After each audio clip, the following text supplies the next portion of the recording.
Hello my dear friends, स्वागत है आप सबकी इस क्लास में। सोलर सिस्टम के टॉपिक चल रहा था, इसका लास्ट टॉपिक बचा हुआ है कि दिन और रात क्यों होता है, सीजन क्यों बदलते हैं, मौसम क्यों बदलते हैं, इस सब के बारे में चर्चा करने वाले हैं। इसके पहले चर्चा करने से पहले हम आपसे यह रिक्वेस्ट करते हैं कि अब तक आप वीडियो को सब्सक्राइब नहीं किए हो तो वीडियो को सबसे पहले सब्सक्राइब कीजिए, लाइक कीजिए और उसके बाद इसकी शुरुआत करते हैं। अगर ये मंजिल पहाड़ है तो तुम भी मांझियो, जब तक तोड़ोगे नहीं तब तक छोड़ोगे नहीं। अगर ये मंजिल पहाड़ है तो तुम भी मांझियो, जब तक तोड़ेंगे नहीं तब तक छोड़ेंगे नहीं। आते हैं, आइए इसकी शुरुआत करते हैं। दिन और रात क्यों होता है इसके बारे में बता रहे हैं, सीजन क्यों बदलती है इसके बारे में बताते हैं। लिखा हुआ है the part of the earth facing the sun receive the sunlight and has a day. मान लिया जाए कि यह मेरा पृथ्वी है, ये मेरी पृथ्वी है और ये मेरा सूर्य है। सपोज डेट, मान लिया जाए ये मेरा सन है और ये मेरा है अर्थ, ये अर्थ है। ये सन की प्रकाश जहां तक पृथ्वी पर पहुंचेगा, पृथ्वी के जिस हिस्से तक पहुंचेगा तो उस हिस्से को हम कहेंगे दिन। एक ऐसा होता है जो देखिए लिखा हुआ है the part of the earth facing the sun, पृथ्वी का वैसा हिस्सा जो सूर्य के सामने फेस करता है, उस हिस्से को सूर्य के सामने, सूर्य की प्रकाश को फेस करता है, उस पार्ट को हम दिन कहते हैं और बचा हुआ शेष भाग को रात कहा जाता है।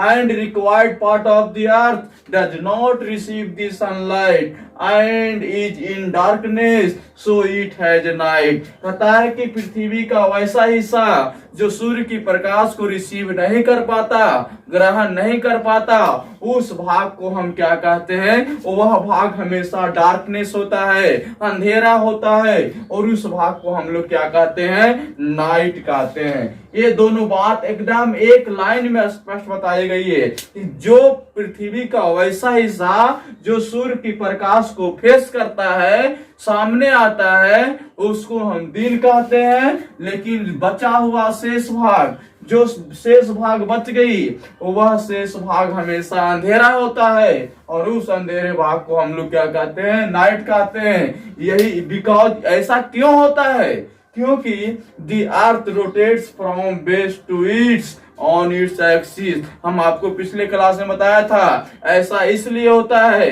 क्योंकि पृथ्वी जो है अपने अक्ष पर पूरा पश्चिम से पूरब की ओर मूव करती है। पृथ्वी अपने अक्ष पर वेस्ट से ईस्ट की तरफ क्या करती है, रोटेट करती है। इसी वजह से क्या होता है, दिन और रात होता है। तो एक बार फिर से मेरे साथ याद कीजिएगा, the part of the earth facing the sun and receive the sunlight it has a day.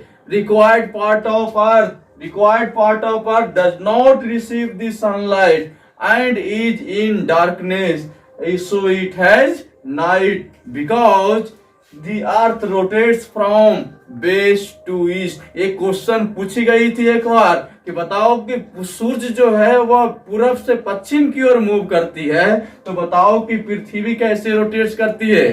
तो पृथ्वी अपने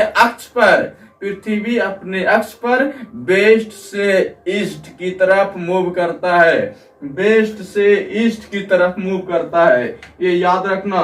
सो the sun appear to rise in east and set in the west. इसलिए सूर्य जो है वह ईस्ट में उगती है और वेस्ट में जाकर क्या हो जाती है, अस्त हो जाती है। तो कहां पर निकलती सूर्य, ईस्ट में निकलती है, कहां जाकर अस्त हो जाती, डूब कहां जाती, वेस्ट में जाकर सेट कर जाती है। तो वेस्ट में सेट करती है, राइज कहां करता, ईस्ट में। यह मेन कारण था। आपसे पूछेगा क्या कारण होता है दिन और रात होने का, तो आपको इस आंसर को हमेशा याद रखना है। बहुत सिंपल शब्द में मैंने लिखा है।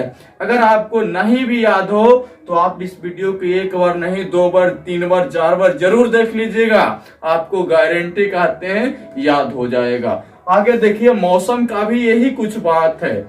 मौसम की क्या बात है। तो मौसम क्यों बदलते हैं, मौसम क्यों चेंज होता है, इसके बारे में भी देख लो। खामोशी छाएगी, छतों पर मेले लगेंगे, जिस दिन मेरा रसगुल्ला सेलेक्ट होकर आएगा छा जाएगा, गांव में मेला लगेगा। इसलिए हड़बड़ाइए नहीं, देखिए एकदम दिल खोल कर देखिए, कोई दिक्कत की बात नहीं। अगर भी कहीं पर भी अगर कंफ्यूजन रहे तो आप कमेंट बॉक्स में लिखो, मैं उसको दूर करूंगा। आइए, the earth revolution and its tilted axis cause season। इस सीजन को परिवर्तन होने का मेन कारण क्या है कि पृथ्वी जो है, हम बताए थे कि हल्का टिल्टेड है, 23.5 डिग्री पर पृथ्वी झुका हुआ है। हमने पहले क्लास में चर्चा कर दिया था। टिल्टेड होने के कारण भारत में पृथ्वी पर मौसम को बदलते रहना यह सबसे बड़ी कारण है। पृथ्वी को क्या करना, किस स्थिति में रहते हुए अपने एक्सिस पर, अपने अक्ष पर टिल्टेड होने के कारण मौसम बार बार चेंज होता है। फिर उसके बाद when the north pole is tilted toward the sun, the northern hemisphere receive most of the sunlight and hence has a summer। क्या कहता है कि जब उत्तरी ध्रुव में, जैसे कि ये मेरा पृथ्वी था, ये मेरा पृथ्वी था, ऊपर वाली पॉइंट को बोलते हैं नॉर्थ पोल और नीचे वाली पॉइंट को बोलते हैं साउथ पोल। ये बात बताया था, ये है मेरा नॉर्थ पोल और ये है मेरा साउथ पोल। अब कहता है क्या चीज कि जब north pole north pole tilted towards the sun, जब उत्तरी ध्रुव सन के नजदीक होती है, दिन ये नॉर्दर्न हेमिस्फेयर, ये वाला हिस्सा जो किसको क्या कहते हैं, northern hemisphere receive most of the sunlight. जब यह सूर्य के नजदीक होता है नॉर्थ पोल, तो नॉर्दर्न हेमिस्फेयर सूर्य की प्रकाश को सबसे ज्यादा प्राप्त करता। और जब जो सब सूर्य की प्रकाश को सबसे ज्यादा प्राप्त करेगा, उस वहां पर क्या होगी, तो वहां पर होगा समर, यानी वहां पर गर्मी अधिक होगा। जब नॉर्थ पोल सूर्य के सामने होती है, तो नॉर्दर्न हेमिस्फीयर सूर्य की प्रकाश की सबसे ज्यादा अधिक ग्रहण करता है। इस स्थिति में यहाँ पर क्या होता है, समर होता है। इस स्थिति में क्या होता है, समर होता है। इस स्थिति में क्या होता है, समर होता है। ठीक है, इसके बाद देखिए यहाँ पर बता रहे हैं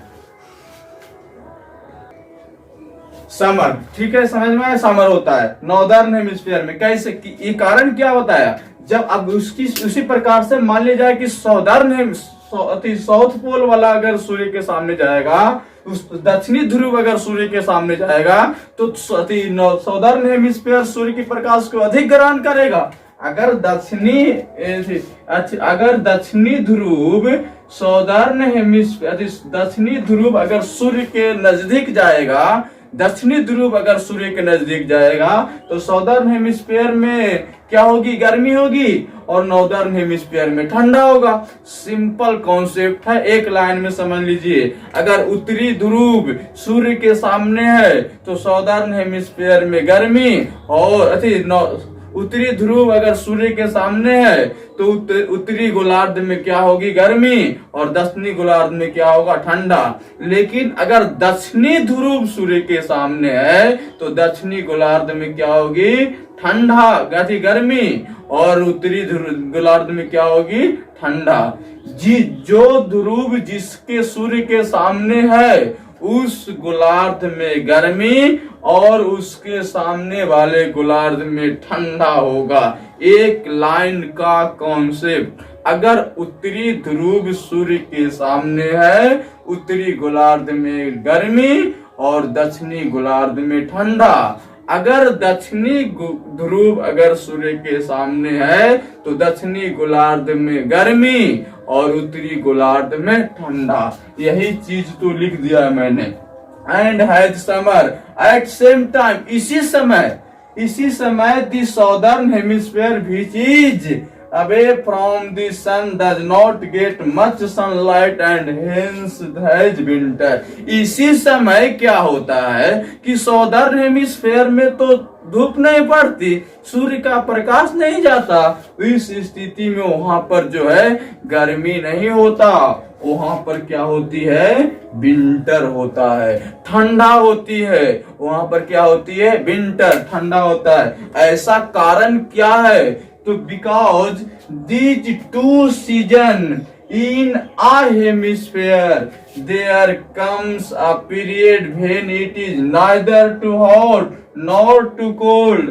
The autumn season comes at the end of summer। Similarly at the end of winter comes the spring season। ऐसा इसलिए होता है कि दो सीजन के बीच में अगर दो सीजन एक ही हेमिस्फीयर में अगर घटना घट रही है तो विंटर सीजन के अंत में स्प्रिंग सीजन आता है और समर सीजन के अंत में ऑटम सीजन आता है। तो याद रखना, इस स्थिति में अगर मान लिया जाए ना तो ज्यादा ठंडा है और ना ही ज्यादा गर्मी है, neither too hot nor too cold, अगर किसी हेमिस्फीयर में ना तो ज्यादा ठंडा है ना तो ज्यादा गर्मी है, तो उस स्थिति में क्या होता है बाबू कि विंटर सीजन के अंत में स्प्रिंग सीजन आता है। विंटर सीजन जब खत्म होने वाली रहती है तो उसके अंत में स्प्रिंग सीजन आता है। लेकिन जब समर सीजन खत्म होने वाली रहती है तो उस स्थिति में कौन सी मौसम आती है, ऑटम सीजन। ना तो ज्यादा गर्मी ना तो ज्यादा ठंडा। तब इस स्थिति में क्या होता है, विंटर सीजन के अंत वाले समय में स्प्रिंग सीजन और समर सीजन के अंत वाले समय में ऑटम सीजन। क्या कोई दिक्कत यहाँ तक? तो आपको आई होप, मैं कोशिश करता हूँ कि यहाँ तक समझ में आया होगा। आप क्या करो कि तब तक इसको स्क्रीनशॉट लीजिए इसको, तब फिर आगे बताने वाले। अब इसके बाद देखिए कि हम बताए क्या चीज कि अंत में क्या, जहां पर ज्यादा ना तो गर्मी पड़ रही है ना तो ज्यादा ठंडा पड़ रहा है तो वहां दो सीजन काम करता है। अगर विंटर सीजन होगी तो उसके अंत में कौन आएगा, स्प्रिंग सीजन आएगा। अगर समर सीजन होगा तो उसके अंत में कौन आएगा, autumn season. During this season the weather is neither too hot nor too cold. इस सीजन के दरमियान क्या होता है, ऑटम सीजन या तो स्प्रिंग सीजन के दरमियान क्या होता है, मौसम ना तो ज्यादा गर्म होती है और ना ही ज्यादा ठंड होती है। इस सीजन के दरमियान मौसम ज्यादा ना तो ठंडा होती है और ना ही गर्म होती है। याद रखना। लास्ट पॉइंट, इक्वेटर जो आप देखे हो, जैसे ये मेरी अर्थ थी, इस अर्थ के बीचों बीच हम बताए थे आपको, ये लाइन जो है सबसे बड़ी रेखा होती है, लैटिट्यूड बोलते हैं। जो सोया हुआ है ना उस रेखा को लैटिट्यूड, और लैटिट्यूड में सबसे बड़ी रेखा का नाम है इक्वेटर। और बताया था इक्वेटर को हिंदी में विषुवत रेखा, भूमध्य रेखा या 0 डिग्री लाइंस कहते हैं। Equator divides the earth into 2 equal parts, that parts is known as hemisphere. Equator जो है पृथ्वी को 2 बराबर भाग में बांटती है और उस भाग को हम लोग गोलार्ध कहते हैं, हेमिस्फीयर कहते हैं, अर्धगोला कहते हैं। ठीक है। उसके बाद इक्वेटर्स के पास क्या होता है, which is in the middle of earth always receive the same amount of sunlight throughout the year and is always hot। यहाँ पर क्या होता है, इक्वेटर के पास क्या होती है कि सूर्य के, क्योंकि ये पृथ्वी के बीचों बीच में स्थित है, यहाँ पर सूर्य के प्रकाश सालों भर, थ्रू आउट द ईयर, बरसों भर उतना ही प्रकाश गिरता है। जितना तेज गर्मी में हम लोग के पास आती है उतना तेज ठंडा में भी यहाँ पर पड़ता है किरण। कहाँ, इक्वेटर के पास। इसलिए इक्वेटर के पास जो लोग स्थित है ना, वह प्योर मंगरेला की तरह काला होता है, मंगरेला की तरह काला होते हैं। कहाँ के लोग, इक्वेटर के पास जो भी लोग स्थित हैं वह मंगरेले की तरह काला होते हैं। तो क्योंकि यहाँ पर गर्मी बहुत अधिक है, चाहे तो हम लोग के समय में ठंड हो या तो बरसात हो, यहाँ बरसों भर थ्रू आउट द ईयर, बरसों भर उतना ही अमाउंट में गर्मी होती है, सेम अमाउंट में गर्मी होती है। इसलिए यहाँ के लोग एकदम भूचैला, ऐसा एकदम प्योर काला होता है। फिर उसके बाद एक नोट पॉइंट है, इंपॉर्टेंट पॉइंट है जो याद रखना है। वेनस के बारे में आपको पढ़ाया था। Venus is covered with thick white cloud. Venus जो है वो पतले और उजले कलर के क्लाउड से ढका हुआ है। उजले कलर के क्लाउड से ढका हुआ है, ठीक है, लेकिन उजले कलर के क्लाउड से कौन ढका हुआ है? वेनस। इसमें क्या है कि the cloud trap the heat of the sun, so the surface of Venus is very hot. कहता है कि जब यहाँ पर क्लाउड ट्रैप करता है तो यहाँ पर जो सूर्य की प्रकाश का जो हीट है वो सबसे अधिक मात्रा में पहुंचता है। The surface of Venus is very hot. इसलिए जब सूर्य की प्रकाश जब सबसे अधिक मात्रा में पहुंचेगी वहां पर सबसे अधिक क्या होगा? गर्मी होगा। सबसे अधिक गर्मी होती है वेनस के पास। इसलिए कहा जाता है कि यहाँ के जो चट्टान भी होते हैं ना वो पानी की तरह खौलता है। यहाँ का जो चट्टान भी होता है छोटे, वह पानी की तरह खौलता है। तो आपसे पूछेगी सबसे अधिक गर्म कहाँ रहता है? किस ग्रह पर सबसे ज्यादा गर्मी पाई जाती है? वेनस। वेनस के पास सबसे ज्यादा गर्मी पाई जाती है क्योंकि यहाँ के चट्टान जो है वह बॉइलिंग वाटर, जिस प्रकार से अंडा उबलता है, पानी खौलती है, वैसे चट्टान खौलते हैं यहाँ। कहाँ? तो याद रखना वेनस के पास। वेनस के पास ऐसी घटना होती है। तो आई होप, मैं कोशिश करता हूँ कि आपको सब पॉइंट समझ में आया होगा। सोलर सिस्टम आज की कहानी यहाँ समाप्त होती है। आज से यहाँ से विदा लेते हैं, लेकिन हम आपसे अगले नए टॉपिक लेकर आएंगे। इसके बारे में बता दूंगा हम आपको, लेकिन आपको क्या करना है, इस लिंक को सभी के साथ फिर शेयर कर दीजिए। जहां तक फैलाना है फैला दो मेरे दोस्त, और इसके बदले में एक सब्सक्राइब और लाइक करना भूलना नहीं। लाइक सब्सक्राइब जरूर कीजिएगा। फिर मिलूंगा आपके साथ, तब तक आप क्या करो, स्क्रीनशॉट ले लीजिए। फिर मिलूंगा नए क्लास के साथ, तब तक के लिए थैंक यू, धन्यवाद।